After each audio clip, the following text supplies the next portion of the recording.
కేసీఆర్ లుచ్చనా కొడుకు 20 అన్ని ఏది తప్పుడు హామీలు ఇచ్చిండు. అందులో ఇచ్చిన హామీలలో ఒక్కటి కూడా నెరవేర్చు. ఎరువులు అందరికి రైతులకు ఫ్రీగా ఎరువులు ఇస్తా అన్నాడు, ఇచ్చిండా? కాంగ్రెస్ వాడు ఉన్నప్పుడు ఇచ్చిన సబ్సిడీలు ఎత్తేసిండు. కాంగ్రెస్ వాడు ఉన్నప్పుడు 9 రకాల రేషన్ షాప్ లో 9 రకాల వస్తువులు ఇచ్చేటోడు ఇస్తున్నాడా? కాదు. ఎస్సీ ఎస్టీ సప్లా అన్నది ఇచ్చాడు కాంగ్రెస్ వాడు, ఇస్తున్నాడా? డబుల్ బెడ్ ఇందిరమ్మ ఇల్లు లేని ఊరుండదు, కానీ ఈ డబుల్ బెడ్రూమ్ ఇల్లు ఎన్ని లక్షలు కడతా అన్నాడు, కట్టిండా కేసీఆర్?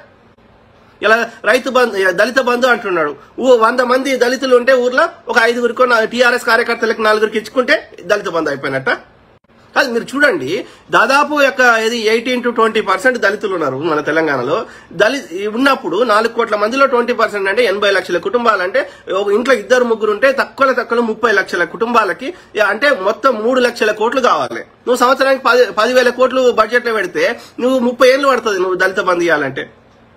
ఎప్పుడు కానీ మీరు కేసీఆర్ ఇచ్చే ఏ పథకం అనేది చేయండి, 10 మందికి ఇస్తాడు, చేతులు దులుపుకుంటాడు. అర్థమైందా? దళిత సీఎం చేస్తా అన్నాడు, చేసిండా? కాంగ్రెస్ వాడు దళితులందరికీ ఎకరము, 1/2 ఎకరము, 3 ఎకరాలు, 2 ఎకరాలు భూమి పంచిపెట్టిండు. అంతకుముందు గుడిసెలలో ఉంటే పక్కా ఇల్లు కట్టించిండు. ఇప్పుడు ఎవడేం చేసిండో మీరు చరిత్రను గమనించాలి. సో కాబట్టి వాడు ఏం చేస్తలేడు, వాడు చెయ్యడు, చేసిన మీద బురద అంటాడు. ఇక రెండోది టీడీపీ చంద్రబాబు నాయుడు అంటే మరి టీడీపీ ఖాళీ అయినాక 90% మంది అలా టీడీపీ వాళ్ళంతా ఏడున్నారు, ఇక్కడనే ఉన్నారు. అది బీఆర్ఎస్ లో టీఆర్ఎస్ ఉన్నారు. అది బీఆర్ఎస్ కాదు, అది టీఆర్ఎస్ కాదు, అది టీడీపీ బీఆర్ఎస్, టీడీపీ టీఆర్ఎస్. చూడండి, కల్వకుంట్ల చంద్రశేఖర్ రావు అనే లుచ్చనా కొడుకు ఏడుకెళ్ళి వచ్చిండు, డిప్యూటీ స్పీకర్ గా పనిచేసిండు. ఎన్ని వాడి జీవితం అంతా సిద్దిపేట నుంచి వాడి ఎమ్మెల్యే, మా ఊరే సిద్దిపేట నుంచి ఎమ్మెల్యేగా వాడు మొత్తం వాడి జీవితం అంతా టీడీపీనే ఉన్నాడు. చంద్రశేఖర్ రావు వాడికి మంత్రి పదవి ఇవ్వలేదని, వాడి కోపంతో కేబినెట్ హోదా ఇవ్వలేదని వాడు ఇది తెలంగాణ ఉద్యమం ఎత్తుకున్నాడు. చూడండి మీరు చంద్రశేఖర్ రావు చరిత్ర తీయండి. సో కాబట్టి వాడు ఎన్టీ రామారావు మీద చంద్రబాబు నాయుడు తోటి కూపు చేయించింది, ఎన్టీ రామారావు దిగబొట్టేటట్టు చేసింది ఈ కేసీఆర్ గాడే అని చెప్పవటరు. వీడు 1.5 ఎక్కువ ఉన్నారా, తిన్నింటి వాసాలు లెక్క పెడతాడని ఆయన దూరం పెట్టిండు చంద్రబాబు నాయుడు. సో వీని చరిత్ర అంతా అదే. వీనికి ఎమ్మెల్యే టికెట్ వీడు ఫస్ట్ ఏమో మన కాంగ్రెస్ లో స్టార్ట్ చేసిండు. అనంతల మదన్ మోహన్ అని మన సిద్దిపేట నుంచి ఆయన ఉండే ఎమ్మెల్యే, ఆయన సోపత్ చేసి సంజయ్ గాంధీని దోస్తు చేసుకుని ఈ పాస్పోర్ట్ బ్రోకరేజ్ వేసి యూత్ కాంగ్రెస్ లో జాయిన్ అయ్యి అట్లా వాని పొలిటికల్ కెరియర్ స్టార్ట్ చేసిండు. స్టార్ట్ చేసి వానికి అడ్డదారుల పైకి పోవాలని చెప్పి మళ్ళీ టీడీపీలోకి పోయిండు. సో అయితే వానికి టికెట్ కావాలి, ఎమ్మెల్యే టికెట్ కావాలి. వాని పేరు అజయ్ రావు, కేటీఆర్ పేరు కల్వకుంట్ల తారక రామారావు. తారక రామారావు అంటే ఓన్ పేరు తెలంగాణ అని పేరా, ఆంధ్ర అని పేరా? తారక రామారావు. ఎన్టీ రామారావు ఓడు ఆంధ్రోడా తెలంగాణ? కృష్ణా డిస్ట్రిక్ట్. మరి ఆంధ్ర నాయకుని పేరు పెట్టుకుని నువ్వు తెలంగాణ గురించి మాట్లాడుతా అంటే లంబడి కొడక వాడే చెప్పిండు. కేసీఆర్ చెప్పిండు, మా పూర్వీకులు బీహార్ నుంచో శ్రీకాకుళం నుంచో వచ్చిరని వాడే చెప్పిండు కేసీఆర్ గారు. వాని క్యాబినెట్ వాని మొత్తం ఉండేటోళ్ళంతా వాని ఫామ్ హౌస్ కాపలాగా ఉండేటోళ్ళు కానీ వాని ఇది సెక్రటరీ కానీ అంతా బీహార్ వాళ్ళే. సో వాడి తెలంగాణడే కాదు కేసీఆర్ లుచ్చనా కొడుకు, వాని కొడుకే ఆంధ్ర నాయకుని పేరు పెట్టుకున్నాడు. అజయ్ రావు ఉంటే పేరు మార్చి తారక రామారావు అని పేరు మార్చుకొని అయ్యా నీ పేరు పెట్టుకున్నా కాబట్టి ఇక అయ్యా నీ కోసం ఏమైనా చేస్తా, నాకు ఎమ్మెల్యే టికెట్ అని అట్లా బతిలాడుకున్నాడు వాడు. ఇది వీని బతుకు. కేసీఆర్ అనే లుచ్చనా కొడుకు అంత నీచుడు నికృష్టుడు ఈ భూమి మీద లేడు. నోరు తెరిస్తే అబద్ధం ఆడతాడు. బస్ స్టాండ్ లో వండుకున్న వాడే పేదోడు, ఏదో బస్ స్టాండ్ లో వండుకుంటే వాని దగ్గర నుంచి బీడి గుంజుకుంది ఆయన లుచ్చనా కొడుకు. వానికి ఎథిక్స్ ఏడున్నాయి, మోరల్స్ ఏడున్నాయి, వాడు ఎన్ని చెప్పిండు, ఎన్ని హామీలు చెప్పిండు, ఎన్ని నెరవేర్చిండు, ఎందుకురా గని చెప్పినావు నెరవేర్చలేదంటే వాడు మార్కెటింగ్ చేసుకుంటాడ.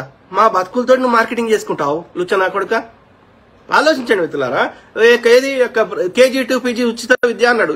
ఇలా ఒక చిన్న పిల్లగాని బల్లె జాయిన్ చేయాలంటే ఎంతమంది చెప్తారు అన్న ఏది సంవత్సరానికి 1,00,000 నుంచి 1,50,000 2 లక్షలు అవుతుంది. అది కూడా మామూలు స్కూల్, ఇంటర్నేషనల్ స్కూల్ కూడా కాదు, గంత రేటు పెరిగింది అంటున్నాడు. ఒక్క TTCLే ఒక DSCLే. అదే ఆంధ్ర ముఖ్యమంత్రి అన్న కిరణ్ కుమార్ రెడ్డి 3 సార్లు వేసిన DSCలు కాంగ్రెస్ హయాంలో. వాళ్ళు ఆంధ్రోళ్ళు అంటేనే ఆంధ్రోళ్ళు అన్నప్పుడు అన్ని చేసినప్పుడు తెలంగాణ కాంగ్రెస్ వస్తే ఎన్ని చేస్తారో తెలంగాణకి మళ్ళా TTCలు వేస్తుంది, మళ్ళా DSCలు వేస్తుంది. ఇప్పుడు వేసిండా కేసీఆర్ లుచ్చనా కొడుకు? యూనియన్లు ఉన్నాయా? అక్కడ కాంగ్రెస్ వాడు ఉన్నప్పుడు ఇందిరా పార్క్ దగ్గర ఎన్ని ధర్నాలు అవుతుండే? ధర్నా చౌక్ ఎత్తేసిండు లంబడి కొడుకు కదా. ఆర్టీసీ కార్మికులు అన్ని రోజులు సమ్మె చేస్తే వాడు 10 డిమాండ్లు చేస్తే ఒక 4 నెరవేర్చిండే లుచ్చనా కొడుకు. లాస్ట్ కు మా ఉద్యోగం ఉంటే సాలని వెళ్ళిపోయారు వాళ్ళు. యూనియన్లు ఉండనియాడు. ఏం చేసిండు కేసీఆర్ గాడు చెప్పండి మిత్రులారా. హుస్సేన్ సాగర్ మొత్తం కొబ్బరి నీళ్లు వస్తాడు పోసిండా? దాని వెనకాల ఆకాశ ఆన్మాలు కడతా అని కట్టిండా? కాంగ్రెస్ ఉన్నప్పుడు కార్లు బోట్లు అయితే బోట్లు కాకుండా చేస్తా నేను బ్రహ్మాండంగా చేస్తా అన్నాడు, చేసిండా? చిన్న ముసురు వస్తే అది మణికొండ లాంటి హైటెక్ సిటీలో కూడా నీళ్లు నిలుస్తున్నాయి. అది అంత పెద్ద కష్టమారా? వేస్ట్ వాటర్ డ్రైనేజ్ పోవడానికి ఎట్లయితే పైపులు వేయి, మంచినీళ్ళు తేవడానికి ఎట్లా పైపులు వేస్తావు అట్లే శాతం అవుతుందా? నువ్వు అవన్నీ చేస్తే నువ్వు తినలేవు కదా లంబడి కొడక. హైదరాబాద్ ఫార్మాసిటీ ఇయ్యాలైందా? 2014 కంటే ముందే ఫార్మాసిటీ ఉంది, ఇయ్యాలైందా? మైక్రోసాఫ్ట్ విప్రో గూగుల్ 2014 కంటే ముందు వచ్చినాయి, ఇవాళ వచ్చినాయా? మార్కెటింగ్ చేసుకోవడం తప్ప ఎవరికో పుట్టిన బిడ్డ నా బిడ్డ అన్నాడు తప్ప ఏం చేసిండు? మెట్రో రైలు విడిదేలే. కాంగ్రెస్ వాడు తెస్తుంటే మా చారిత్రక కట్టడాలు పోతాయి వద్దని గొడవ చేసిండు ఈ లంబడి కొడుకు. సుల్తాన్ బజార్ లో మా ప్రాచీన కట్టడాలను పోతాయని గొడవ చేసిండు లంబడి కొడుకు. అప్పుడు ఏమన్నాడు? సెప్టెంబర్ 17 మనం అధికారికం చేయాలన్నాడు. మళ్ళీ ఇప్పుడు ఏమన్నాడు? ఎంఐఎం తోటి దోస్తీ చేసి సెప్టెంబర్ 17 అవసరం లేదు అంటాడు లంబడి కొడుకు. నోరు తెరిస్తే మాట మారుస్తాడు. అప్పుడు అందరికి 3 ఎకరాల భూమి ఇస్తా అన్నాడు. ఏమంటాడు? ఏడుంది భూమి అంటాడు. మరి ఎందుకు చెప్పినారు లంబడి కొడుక? అంటే ఓట్ల కోసం. వాడేమంటాడు? 15 లక్షలు ఒక్కొక్క అకౌంట్లో ఇస్తాడు. ఏవిరా అంటే జుమ్లా అంటాడు. ఏం బల్షా కౌరమా?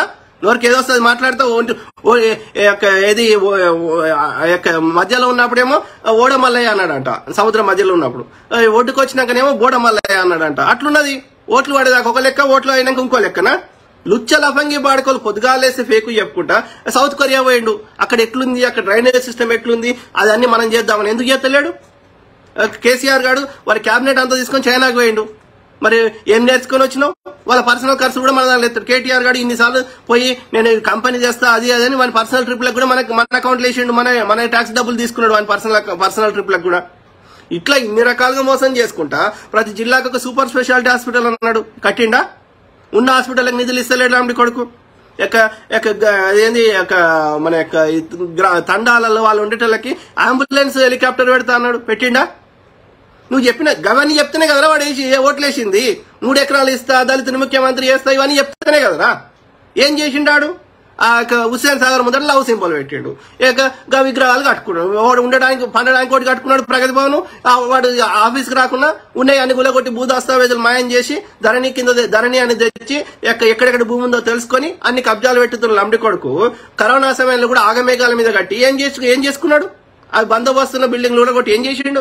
కరోనా ఉందిరా, కనీసం ఆ పేషెంట్ల కరోనా బాధితుల కన్నా టెంపరీగా పెడదాంరా అంటే ఆగమేఘాల మీద. ఎందుకని? భూ దస్తావేజులు మాయం చేయాలి. అనుభవం 33 కాలంలో ఉంటే లంబడి కొడుకు తీసేసి 3 కాలంలో పెట్టిండు. ఎందుకని? రేపు కోర్టుకు పోతే చెల్లది. పేదవాడి భూమి గుంజుకొని అనుభవించే లుచ్చనా కొడుకు నువ్వు మనిషివారా? చెప్పండి మిత్రులారా. ఇన్ని అడుగుతున్నాను నేను, ఇన్ని ఫ్యాక్ట్స్ చెప్తున్నా. కేసీఆర్ అనే బాడకావు భూమికి భారం వాడు ఒక్కటి కూడా చేయలే. పేదోని సొమ్ము దోసుకొని వాని అయ్య జాగీర్ లెక్క బిహేవ్ చేస్తుంటే, ప్రజల్ని ఇన్ని రకాలు ఇబ్బంది పెడుతుంటే, మళ్ళీ వాడే వచ్చి ఉల్టా ఫేక్ ప్రచారం చేస్తా అంటే ఎట్లా కలుస్తుంది? వీందంట బుర్జ్ ఖలీఫాలు వేసిర్రంట. ఈయన ఫోటోలు, ఈయన బిడ్డ ఫోటోలు ఎందుకు ఎత్తారా? పైసలు ఇస్తేనే అది కూడా ఎత్తారు. నిమిషానికి సెకండ్కి లక్షలు 2 లక్షలు 60 ఎన్నో లక్షలు చెప్పారు, నాకు కరెక్ట్ అమౌంట్ గుర్తులేదు. లక్షలు అడ్వర్టైజ్మెంట్కి ఇస్తే ఎత్తారు. ఉట్టినే ఎత్తారా? ఇవ్వందనే ఎత్తారు పైసలు ఇస్తే. అంటే ఆ పైసలు కూడా వేస్ట్ చేస్తున్నావు. మన నువ్వు ఎందుకు గా దేశంలో ఏం చేసుకుంటారా? నువ్వు బుర్జ్ ఖలీఫాల పైసలు వేస్ట్ చేస్తే ఎవరికి వస్తుందిరా లాభం? టైమ్స్ స్క్వేర్ లో చూపెడితే ఏమవుతుందిరా? పొద్దుగాలేస్తే ఫేకు చెప్పుకుంటా, పొద్దుగాలేస్తే ఇట్లా ప్రజల భావోద్వేగాలతో ఆడుకుంటా, మళ్ళీ ఇవాళ వచ్చి నీతులు చెప్తా అంటే చెప్పండి మిత్రులారా. దయచేసి మీకు పాదాభివందనం చేసి అడుగుతున్నా, ఎవడు కేసీఆర్ గాని వల్ల గాని నరేంద్ర మోడీ వల్ల గాని ఎవడు బాగుపడ్డా నాకు చెప్పుర్రి. వాడు 50 ఏళ్ళు పరిపాలించి వాడు 13 ప్రధానమంత్రులు అప్పులు గిన్ని చేయలే. వాడు గిన్ని కట్టిండు. గిన్ని ప్రాజెక్టుల పేరు చెప్పినా, ఇరిగేషన్ ప్రాజెక్టుల పేరు చెప్పినా, ఉక్కు కర్మాగారాలు కట్టిండు, బిలా ఉక్కు కర్మాగారాలు ఇట్లాంటి ఎన్నో స్టీల్ ప్లాంట్లు కట్టిండు. ఇలా నరేంద్ర మోడీ అమ్ముతున్నాయని కాడు పెట్టినాయే. ఎల్ఐసి గాని ప్రభుత్వ రంగ సంస్థలు, నవరత్నాలు, మినీ రత్నాలు అవన్నీ ఓడి పెట్టిండు. నవోదయ విద్యాలయాలు, ఐఐటీలు, ఎయిమ్స్లు, ఇలా భారతదేశంలో ఏదైనా ఇన్ఫ్రాస్ట్రక్చర్ ఓడి కట్టిండు. National highways. మరి వాడు తక్కువ అప్పు చేసి గిన్ని కట్టిండు అంటే వాడు తినలేదన్నట్టే కదా. తింటే మరి స్కాములు అయితే చూపెట్టరా అయ్యా, జైలు అయ్యి నీ దగ్గరనే ఉంది సిబిఐ, ఈడీ. అవునా కదా? వాడు మన సొమ్ముని సద్వినియోగం చేసిండు. 80 రూపాయలు మనం కట్టిన ట్యాక్సులు సద్వినియోగం చేసిండు. ఈ లంబడి కొడుకులు మొత్తం తరతరాలు దోసుకుంటారు. వాడు కాంగ్రెస్ హయాంలో కట్టిన పైసలు ఇవ్వని మన తండ్రియో మన తాతయో, అప్పుడు మన తాతయో మన ముత్తాతయో వాళ్ళు సంపాదించిన పైసలు ట్యాక్సులతోటి కాంగ్రెస్ వాడు కట్టాడు. అవి అమ్మక దొబ్బుతున్నట్టు అర్థమైంది. మా తాత ముత్తాతలే కట్టిన ట్యాక్స్ డబ్బులు దోసుకుంటున్నట్టు లంగలాంబడి కొడుకు. అవునా కాదా? ఇప్పుడు కట్టిన ట్యాక్స్లకు లెక్క లేదు. ఏం కట్టినావు ఏం కడతలేవు అంటే దోసుకుంటున్నావు. మళ్ళీ అప్పు చేస్తుంటారు లాంబడి కొడుకులు. రిజర్వ్ బ్యాంక్ దగ్గర ఎమర్జెన్సీ కోసం పెట్టుకున్న రిజర్వ్ సొమ్ము తీసుకున్నాడు, అప్పులు చేస్తున్నాడు. వాడేమో 110 లక్షల కోట్లు అప్పు చేసిన 8 ఈ లాంబడి కొడుకు 5 లక్షల కోట్లు అప్పు చేసాడు. ఎవడు తీర్చాలి? మనం చచ్చిపోతాం. ఎవడు తీర్చాలి అప్పు? మన కొడుకులు, మన మనవళ్ళు తీర్చాలి, మనమరాళ్ళు. అంటే అర్థమైంది. అంటే ఇప్పుడు కట్టిన ట్యాక్సులు, మా తాత ముత్తాతలు కట్టిన ట్యాక్సులు, మా మనమలు, మా యొక్క కొడుకులు, మనవలు, మనవరాలు కట్టే ట్యాక్సులు, 3 తరాల సంపద దోసుకోబోతుంటే ఇటు దిగిపోతాడు. దిగిపోతే అప్పు దిగిపోతుందా? మళ్ళీ మనం కట్టమంటారు కదా. మరి గిన్ని సొమ్ము ఎడవైంది. వాడు 70 సంవత్సరాల్లో 13 ప్రధానమంత్రులు ఆ యొక్క 64 ఏళ్లలో 56 లక్షల కోట్ల అప్పు చేస్తే ఒక్క నరేంద్ర మోడీ ఇచ్చిన కొడుకు 8 ఏళ్లలో 110 లక్షల కోట్ల అప్పు చేసాడు. కేసీఆర్ గాని చేయలే. తెలంగాణ పెట్టినప్పుడు 75,000 కోట్ల అప్పు ఉండే. ఇలా 5 లక్షల కోట్ల అప్పు అయింది చిన్న రాష్ట్రానికి. ఏడికి పోయినాయి పైసలు? మళ్ళా మా ధనిక రాష్ట్రం అంటాడు 10 తారీఖు 15వ తారీఖు వచ్చేదాకా జీతాలు ఇవ్వడు రెగ్యులర్ ఎంప్లాయీస్ కి. కాంట్రాక్ట్ ఎంప్లాయీస్ కి అయితే ఇక వానికి 3 నెలల నుంచి 4 నెలల నుంచి ఇస్తలేడు. వారు రెగ్యులరైజ్ మా దగ్గర కాంట్రాక్ట్ ఉద్యోగాలే ఉండే అందరు రెగ్యులరైజ్ అన్నాడు. ఇప్పుడు మళ్ళీ పొద్దుగాలేస్తే మళ్ళీ మాకు కనీసం జీతాలు రాని కొట్లాడుతున్నారు. ఎక్కడ వాడు చెప్పే మాటలకి చేతలకి ఎక్కడ పొంతనుంది అనేది దయచేసి ఆలోచించండి. వచ్చే ఆర్థిక సంవత్సరం నుంచి తెలంగాణలో రైతులు వాడేటటువంటి 24 లక్షల టన్నులు 100% ఫ్రీగా రైతులకు సప్లై చేస్తాం. 100% ఫ్రీగా రైతులకు సప్లై చేస్తాం. నేను చెప్పినంటే తల నరుక్కుంటగానే ఆ మాట తప్పను. ఇట్లా ఎన్ని మాటలు తప్పిడు మిత్రులారా. చేసిండా ఇప్పుడు ఎన్ని చెప్పినా ఇప్పటికీ నాకు నోటి గుర్తునే చెప్పిన. ఇంకా అట్లా 100 హామీలు అవి లెక్కను. మావోయిస్టుల అజెండానే మా అజెండా అన్నాడు. ఇలా మావోయిస్టు ఆ యొక్క సాహిత్యం సంబంధించి, విప్లవ రచయితల సంఘానికి సంబంధించి, అరుణోదయకు సంబంధించి, విమలక్కకు సంబంధించి అట్లా 13-14 సంస్థలు బ్యాన్ చేశాడు. అంటే ఆయుధాలు పట్టుకున్నటువంటి వాళ్ళే సామాన్యులే కూడా. అంటే ప్రశ్నించడం నచ్చదు వానికి.